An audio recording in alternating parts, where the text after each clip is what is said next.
Welcome aboard. This is the Admiral's Almanac, your leadership life connection, bringing leaders from all walks of life into yours so you can take charge, improve your leadership, and improve your life. With the wit and wisdom of your host, Rear Admiral Gary Hall. And thank you for that kind introduction. I'm Gary Hall, your host of the Admiral's Almanac, and we've been on hiatus for about a month and a half now as I work on my upcoming book, soon to be a minor motion picture, Navigating Leadership, soon to be out in all bookstores this spring. Today, what a great opportunity we have to be with the Stravinsky family here in San Antonio, and the topic is raising successful children in today's environment. And I'll tell you, Mom and Dad, Cindy and Jacob, have done a fantastic job of raising three high-achieving young adults. And so we're going to see if we can crack the code on how they did that. And I think the most important person in this family is the one most in need of attention. And right now, I'm going to throw my attention to Mom, to Cindy. Good morning, Cindy. Hi, good morning. And how are you today? Wonderful, thank you. All right, Cindy is a little bit nervous, but she should not be because she's fantastic. Cindy, where did you grow up? Are you a Texan? Yes, I am. I'm from a small city. Well, it's not that small anymore. Laredo, Texas, down south of the border. And I grew up in a humble area of Laredo. With my grandmother, my aunt, and a young teen mom. Okay, so you're the child of a teen mom? Yes, okay. I am. And how does that shape your life? Well, unfortunately, it was nothing but misfortunes, I would say. Very displeasing for a child not to have both parents in the same household, not having a proper upbringing, not having proper attention. Just not a very nice outlook for myself or for any child out there.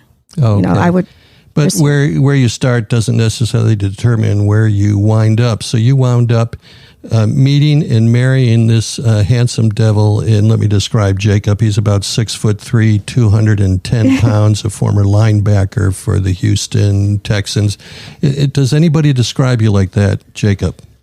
I've not heard that before. Okay. So, Jacob, are you a Texan? I am, sir. I was born in Kingsville, Texas, at Naval Air Station, Kingsville.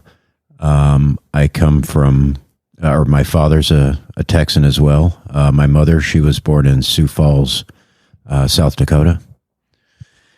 And I claim my southern roots versus my northern roots. There you go. So when did you meet Cindy? I met her approximately 27 years ago. We were at a dance club, and I could tell just running into her, she was the one. Oh, absolutely. And it's easy to see Cindy gets described as someone that is always upbeat, always positive, always with a smile on your face. Is that how you describe yourself, Cindy? Yes. I like to be positive, think positive. I don't know. I just have hope in my heart that things will turn out better than they are. Okay, I think hope is a tremendous force multiplier. So Hailey is your daughter, is your middle child. You have three children, Austin, Hailey, and Skylar. And this morning we're lucky to have Hailey with us. Good morning, Hailey. Good morning, sir. And Hailey, tell us a little bit about yourself. What are you doing right now? I'm currently attending the United States Naval Academy in Annapolis, Maryland. I'm an English major. I've already service elected SWO. I'm very excited for that. And Yeah, I'm just on Christmas break right now. All right, for those of you listening that are unfamiliar, SWO is Surface Warfare Officer, and so Hailey is going to be driving great big Navy destroyers, cruisers, and amphibs, and maybe in the future an aircraft carrier. Yes, sir. That's the dream. The dream. And dreams do come true in the Stramansky family. So now, Cindy, we learned that from Jacob that you met at this dance club. You know, he immediately saw you as the one. Was he the one when you looked at him, or we still had options? No, he was the one. It was. There was no doubt. We were just inseparable after we met. So we both felt something strong, to be with each other every day after that first encounter, right? All right, Jacob is smiling and nodding. He's a man of few words, mostly of action. So you've got a 27-year marriage, and I was once talking to Midshipman and mentioned that my wife of 30 years, and the Midshipman started applauding. And I was talking and thinking at the same time that, boy, this is a crowd of people that values long-term marriages. And Hailey, is that correct? Do you value a long-term marriage? Yes, sir. And is that a gift to you from your parents? Yes, sir. I'm very happy that my parents found love and that I could be their little daughter. Awesome. And so before we started, to calm everybody's voices and nerves, we said a prayer in the Hail Mary. And so obviously this is a family of strong faith. Do you think faith plays a big difference in your marriage and in your parenting? Yes, sir. Yes. Myself, growing up, I was baptized Catholic. I had a young mom, so we didn't exactly go to church, maybe when somebody would get married or a confirmation, but very seldom attended Mass. And I think when I started having my children, I gave it a good thought that I need to bring them up in the faith. Since I didn't grow up in the faith, I felt they would need that a lot to have a good spiritual upbringing, and maybe it would help them since I didn't have it growing up. Okay, well, I do believe that people that have a secular life, a secular marriage, find it easy to dispose of. Hailey, is your parents' faith still influencing you? Yes, sir. I'm a regular at the Naval Academy's chapel on Sundays for Sunday Mass. And I always have, or I currently decorate a part of my room with my picture of Jesus, my picture of Mary. I have my rosary. I have all of that. And all of my friends are Catholic. And we try to encourage each other to stay in the faith and keep the faith, or have the faith influencing all of our daily actions. Well, that's fantastic, and I think a person of faith, whatever that faith may be, it becomes a better leader because of the component of faith. If you live your faith, you have a humility about you, and I think that's a key ingredient to leadership. So, Cindy, you are very influential. You've become an educator and was recently recognized by the superintendent for all you do for schools. What got you into being an educator and a substitute teacher? I think it started with always being at the school. I was that one parent that the teachers could depend on if there was a Christmas function and they needed someone to take care of the class while the teacher is attending their teacher Christmas parties. They would call me, and I would be there within seconds. During games, I would be in the concession stand helping out. I was that parent. I found it so joyful being in that atmosphere with the teachers and the students. I would have done it for free. And I think a term that keeps coming up when we talk with you, Cindy, is joyful. And I think that goes to your personality and your outgoing. But also, I think let's call it step number one to producing successful children in today's world, and that is being an involved parent. You know, I think, as I say, when they're infants, you're in 100% control. But by the time they reach high school, you're more of a coach than in control. So being involved in their lives makes a difference. What do you think about that, Hailey? Do you think, Mom, was it embarrassing or good to be an involved parent? At times, of course, when you're growing up, you're like, "Oh, Mom, why are you here at the school all the time?" But as soon as she started subbing, when I was in 8th grade, all my friends would run up to me and say, "Oh my goodness, Hailey, I had your mom as a sub. I love her."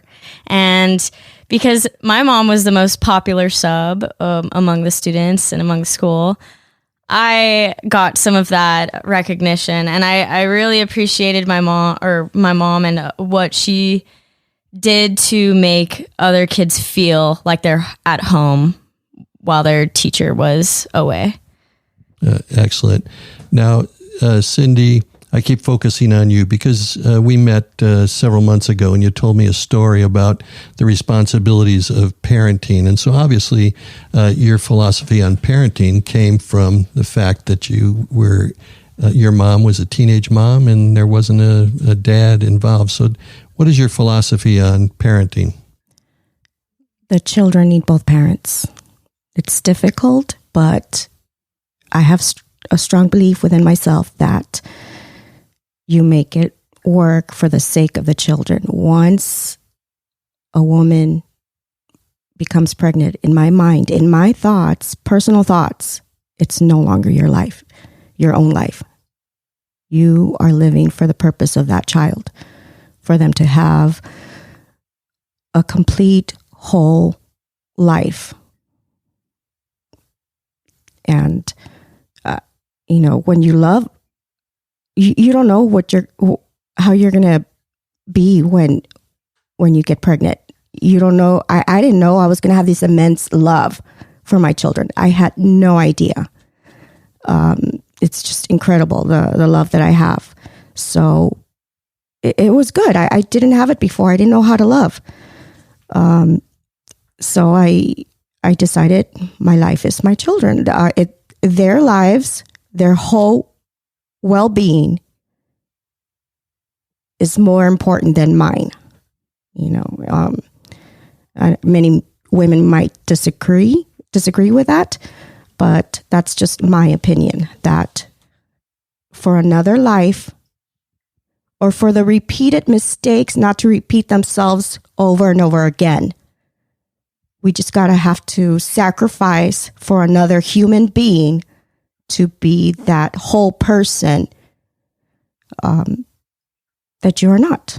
Yeah. So your philosophy was to break the cycle of single parenthood, of teen parenthood, but also didn't you think of your children that it was more than just having children, and but to make them a success, right? Wasn't that part of your philosophy? Yes, I'm a big dreamer. Okay, a big dreamer. So even Disney said, if you can dream it, you can achieve it. So Jacob, did you fall into this category too? Do you believe in what Cindy is talking about as far as the love of your children and making sure they're successful? I sure do, and I'm so blessed to have a wife that is a completely like-minded.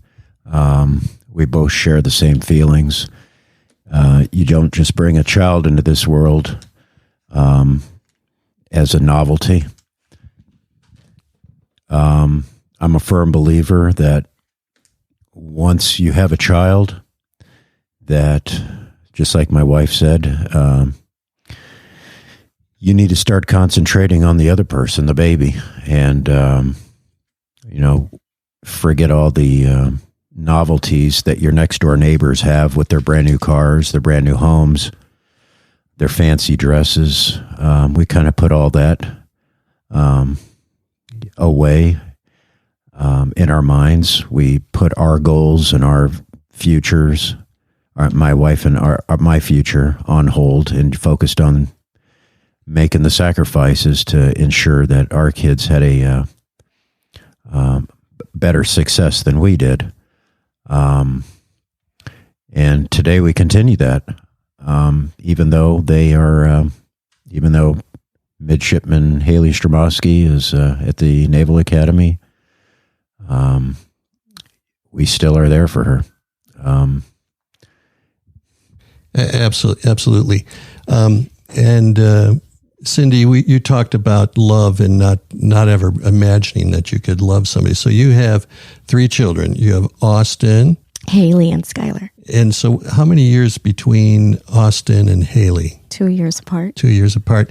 Now, I'm leading you on this discussion, but when you had Austin and, a year and a half later, you're going, did you ever think, there's no way I can love Hailey as much as I love Austin? Did you ever have that feeling? I mean, some parents feel like after number 1, how could I ever love another child as much as I love this one?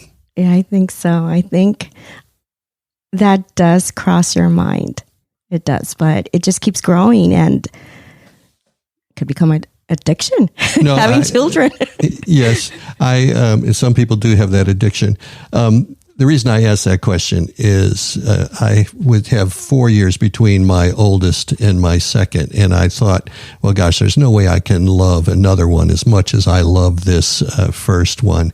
And when they put Courtney in my arms, my heart opened up. I was like the Grinch. My heart grew and grew, and I felt my love was not split in half, but doubled.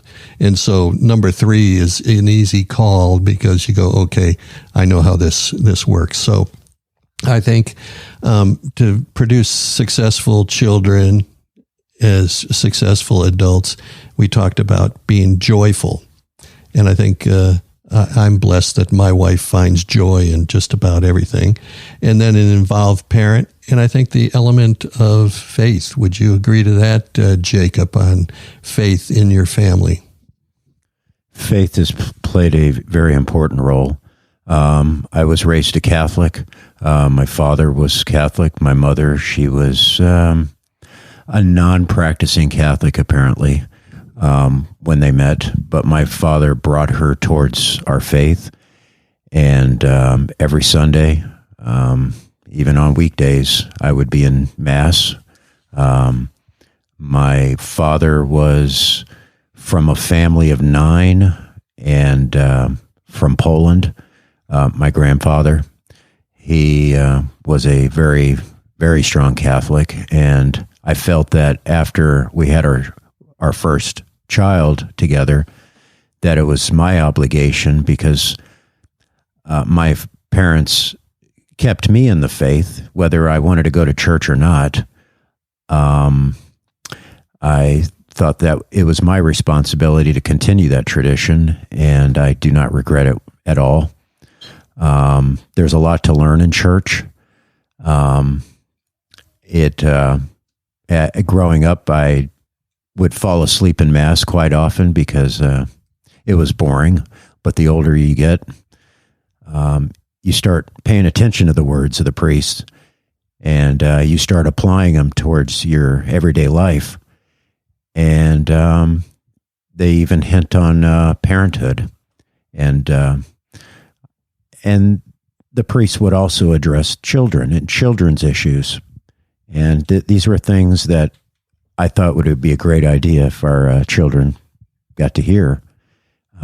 Never leave God out in anything.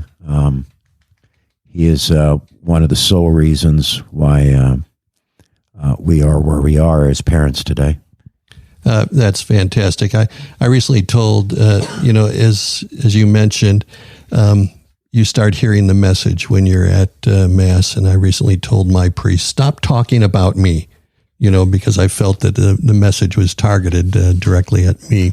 So Hailey is leading faith. How about Skylar and Austin? Are they also involved? So successful children have joyful parents, have involved parents, have an element of faith in their life, and mom is a dreamer. So what did you dream for your children? Everything that I'm not. Well, it's easy to see how much you dream for your children and how much you love your children. Hailey, do you feel that love, and is that, what inspired you to go to the Naval Academy? Yes. Well, ever since we were little, my mom would take us to ballet, taekwondo, tons of different extracurricular activities that we would get ourselves involved at the schools. And, she really sacrificed all of her free time so she could be our personal chauffeur doing all of that. And it led me to applying to the Naval Academy, applying to the other service academies, and just trying to have a better life in the future for myself, for my future family, and with the hope to do something with my life that can eventually give back to the community that I was raised in, as well as to my parents.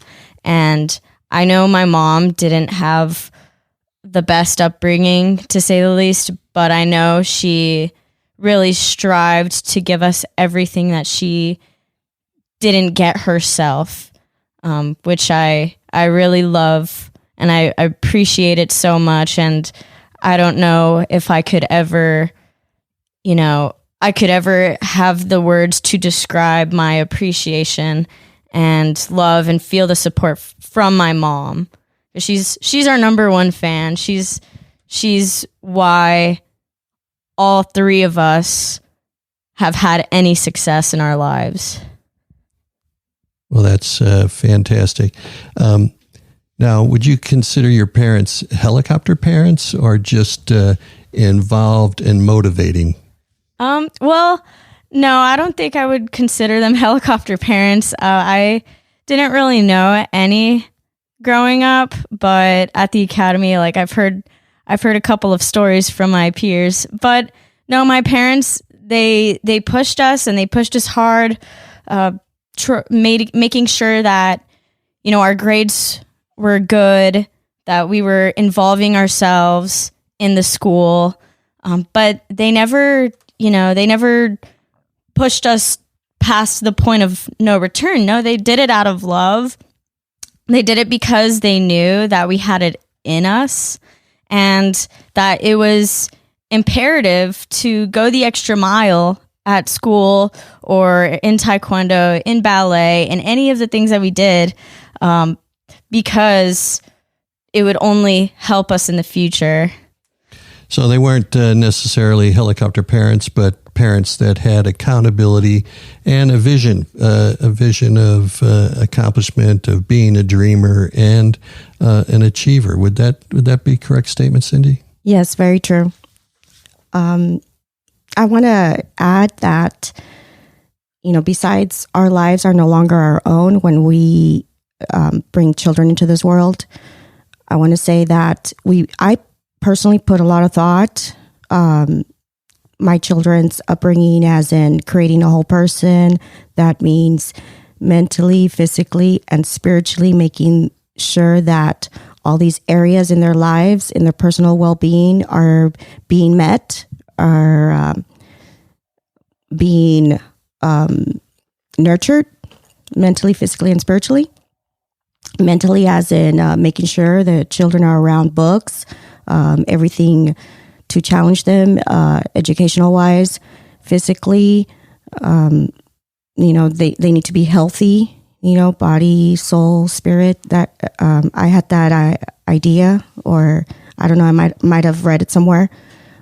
Spiritual, because I may have needed that myself my entire life, and I wanted for them to have God in their lives, a path that may make a major difference in their lives that I didn't have.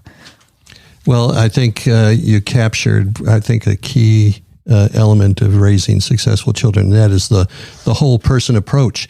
And that is the requirement for all service academies, is they're looking for somebody that is morally sound, is somebody that is physically capable as well as academically. So it's the whole person that all the service academies are looking for. Jacob, you had a comment? Yes. One of the rules that we came up with, my wife and I, when we were raising our children, is that we weren't going to let our children call the shots. If during these extracurriculars that they had scheduled, such as Taekwondo, I'll use that as an example, it was after school, 3 times a week, Monday, Wednesday, and Fridays, and they quite often would be too tired to want to go. And I've known so many parents that, okay, mijo, it's okay. Or, okay, Johnny, it's okay. We won't go to Taekwondo tonight because you're so tired. Well, we always pushed them because we knew in our hearts that that would be the right way, that they would develop the skill to want to push forward and challenge themselves. Even if they did not want to do it, they were pretty much forced. They were forced to go to these extracurriculars. So we didn't let our children dominate us. When it came time to academic selection of courses in high school or even before high school, we pushed them to take the most advanced courses and not just skate by in school like everybody else seems to do these days. Because the advanced courses today are the regular courses when I was growing up. There seems to be a standard that has completely been lowered in today's environment, which is very saddening. And there was another key to this was always stay involved with the kids' academics. Every once in a while, pick up the book, take a look at what they're reading, ask them questions. You'd be surprised. There will be some things that you didn't know or remember from your days. But just constantly staying in the children's lives and being there for them, not as their friends, but as their parents. I've got a couple of friends that they're friends with their children when they were growing up. And to me, that was like a conflict of interest. If you're the sole or you and your wife are the disciplinaries in the family, how can you do that job successfully when you and your daughter are best friends? I mean, of course, friendship is part of the package, but there's a list of priorities, and you have to be a parent before you're your kid's friend. Absolutely. And I don't want people to think that you were like a drill sergeant forcing them to go to Taekwondo, but knowing their capabilities and making them meet those capabilities. And when you were talking, Hailey was nodding up and down in the affirmative. So another key to in raising productive, successful children is to not necessarily be their friend, but to be their parent, which is the role you have. And when they're full adults and they pick up the check at Denny's, then you can be friends. But until then, you're their mother and father. Yes, sir. In respect to my son Austin, he has become a third-degree Knights of Columbus. So our passing on our belief in our faith has really hit a home run with our son. He's been the cook at the Texas A&M church that they have. They have a small church outside the A&M campus, and he was the clergy cook, cooked for everybody after Sunday Mass. And awesome. And the Knights of Columbus are more than pancake breakfasts and coffee and donuts. And I encourage all young men of faith to explore the Knights of Columbus, because it's a tremendous network. Also, everything that we've been talking about today, about all three of your children, has been about service to their nation, and service to their community, and service to their family. So I think creating a culture of service is also a step of creating successful children in today's environment. Cindy, you've been jotting notes down there. What have you got to say? Just a few little things that, I don't want to forget to mention. I'm going to be honest, my upbringing, it really hurt me, so spiritually, I did everything I wanted to do, as a young person. I didn't have any discipline. Everything that you desire to do as a young person, I did it. And it only ended up hurting myself. I only ended up hurting myself. And I wouldn't wish that upon anybody, besides my children. So setting boundaries. So another tip for raising successful children is setting boundaries so that they're headed in the right direction, learning how to, as an aviator, I say that, sometimes you have to trust your guts, but as a new aviator, your guts might not be trained enough. So parents, by setting boundaries, help educate, help develop the right skills for a successful young adult. Hailey, what do you think about boundaries and success? I think they go like hand in hand. Of course, my parents, I feel like they definitely held my hand through everything that I did, everything that Austin and Skylar did. And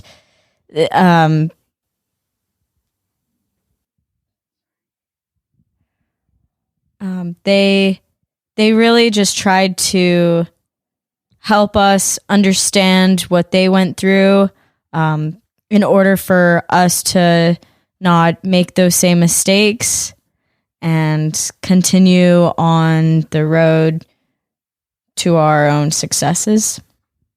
Excellent. And so this has been a very emotional podcast. Some of you, the listeners, can't pick up on that, but the love in this family makes a difference. And I find that while setting boundaries, while seeing dreams for your children, but also unconditional love. And I always love telling the story of the day my son had a GPA that was below standard, and it was my birthday, and I wanted to go home and kill him.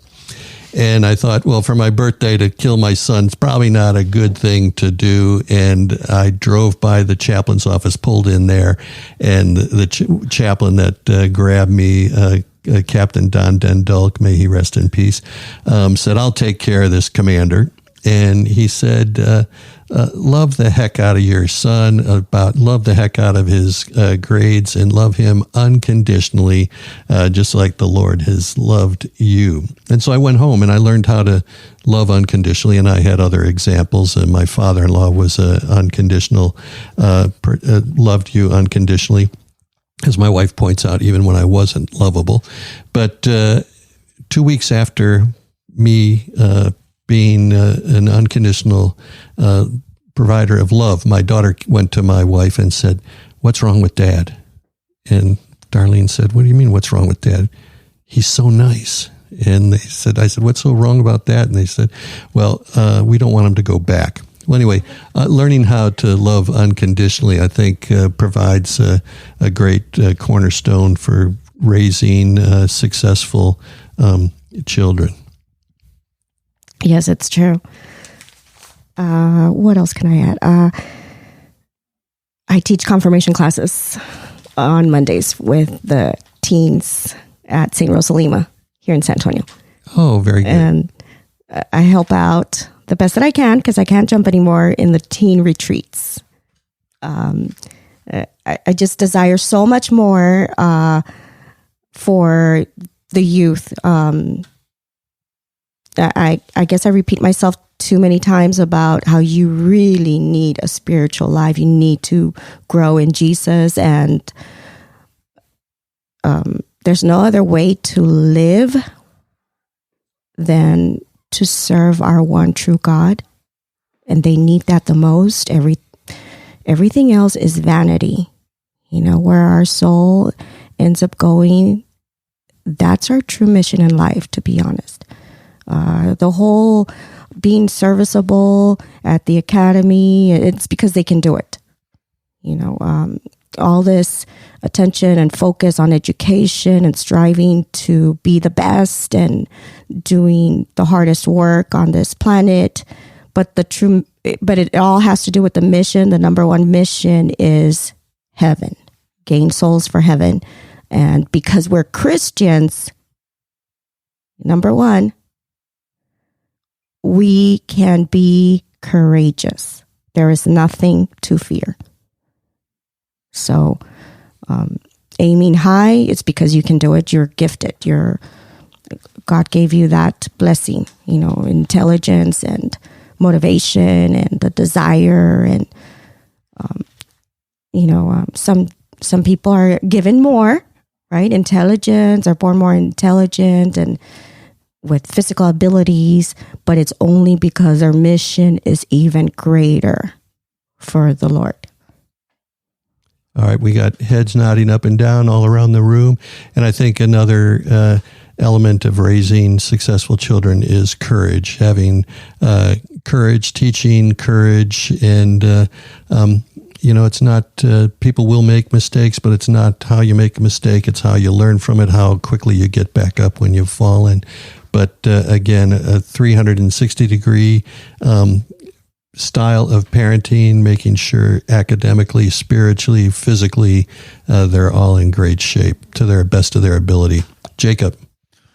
I wanted to add that we're blessed with 3 great children. They will have great futures. We have realized quite some time ago that it's not just our parenting skills, because there is no instruction manual to be a parent. We would ask advice of our friends, and we would weigh the pluses and minuses for a certain situation and how to handle it, etc. I'm pretty sure most parents reach out to their friends for some advice. But what we've done is, we've realized that it's not just our children anymore. There are so many unfortunate children that are going the same route as my wife mentioned in her past. And one of our callings is to give advice to children. When I say children, I mean young men and women, teenagers, middle schoolers, and help them out in ways that they don't get at home, such as they might come up from a single parent family, and this kid might be too ashamed to ask his mother questions, or her ask the mother questions. I volunteer at the local high school helping out the ROTC kids apply for scholarships. I have done that. I have also reached out to other children and friends of friends to try to get them motivated and try to explain the purpose in life and why we're here. And it's not just to sit at home and play Xbox. That's one of the things that we're grateful for, is we've learned all this from our community, and we've had the support that helped our kids. So it's our responsibility and our turn to give back. Everybody uses that word, give back to the community, give back to the community. But it absolutely, there's no other word to say. There's no other phrase that makes sense than it's our turn to give back to the community. And for those parents that are listening today on this podcast, make sure that once your child receives or gets into that rock star status, don't forget about all the other kids that haven't. because they didn't have the support at home. I just wanted to add that there are so many unfortunate kids that need help from all of us. Well, I think that also helping others is a modeling behavior for your children on how they can serve and develop others. Cindy, you had a comment. Or we could think about life as in our mistakes do not need to be repeated. Between myself and my husband, I'm embarrassed to say, we made so many mistakes, and I don't know. We just don't want those same mistakes. If we could prevent, I know everybody has their own lives to live. The youth, they're going to make mistakes. But if we could prevent or give them the reasoning behind certain things, that may seem desirable to do at the time, at the moment, we're going to try and give them some reasoning about maybe it's not a good idea. Try to live as, clean cut, the way I like to say, the way I mentioned this. Just don't desire too much things of this world. It ends up hurting you. The straight and narrow path is the way to go. I tell the young people in confirmation class, your lives may be a little bit boring, or you might think there's nothing exciting going on in your life, not as adventurous, not as entertaining. But it's a blessing. Mm-hmm. It's a blessing. The more calm, the better. There you go. Absolutely. So, Hailey, do you want to start wrapping us up here on why you're so darn successful? Well, sir, because I had the help of my lovely parents and teachers. My teachers, wonderful teachers. No, it really does take an entire community to raise children, because without them, without my support system, I would not be where I am today. And I believe that 100%. I could not do it alone, and I still can't do it alone. I consistently ask my parents for advice. My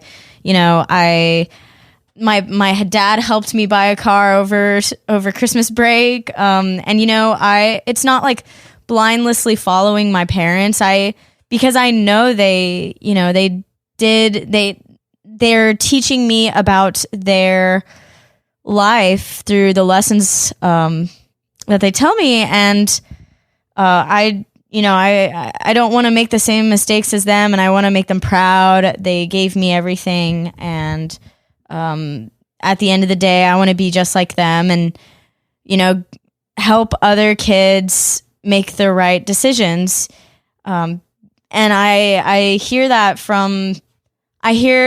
about my mom subbing and her doing confirmation to some of my friends, her teaching my friends. Even to this day, they come up to me or they text me and we bring up my mom or something, and they're like, "Oh my goodness, I missed her when she used to sub my class, or when she was my confirmation teacher."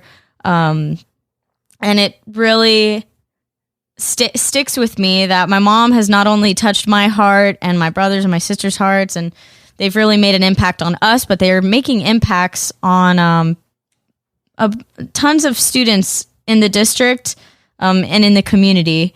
And they, people might say like, "Oh, we're rock stars, right?" Me, my brother, my sister, we're rock stars. Well, it took some. The apple doesn't fall far from the tree. That's what I'm trying to say, sir. We always say that the tree can't throw those apples; they fall straight down. So, I think we can summarize some of this, and that is, be an involved parent, be joyful, have faith, be a dreamer for yourself and for your children, to love unconditionally, and to exercise accountability, not like a drill sergeant, but knowing the capabilities of your children and making sure they meet those, and raising a child with the whole person in mind, mentally, spiritually, and physically. So why don't we wrap this up? Jacob, do you have anything you want to final comments? I want to thank you for the opportunity. Hopefully, if there are parents out there listening to the podcast that are in doubt, have faith in your kids. Focus on them. Concentrate on their needs. Don't be afraid to be involved. You can be the snooping parent. You can go through their phone when they're sleeping and always check up on them. Trust but verify. And if you see something you don't like, don't just say, that's not right. You give an explanation why it's not right. And you'll be surprised that your kids will understand what you're talking about and your reasoning. That they'll get it. And just like Admiral said, don't be the sergeant. Do as I say. Don't ask questions. Don't be that guy or woman. Explain your actions, and like I said, your kids will understand why it's right or wrong to do those things. Cindy? I don't want to leave out the community. We've been very blessed. Our little southwest side of town, they came through. I didn't know they were going to be such wonderful people, amazing people, helping me raise my children. I do believe it's a whole community of wonderful, amazing people, selfless people, loving someone else's children. They amazed me, from principals, teachers, faculty, staff,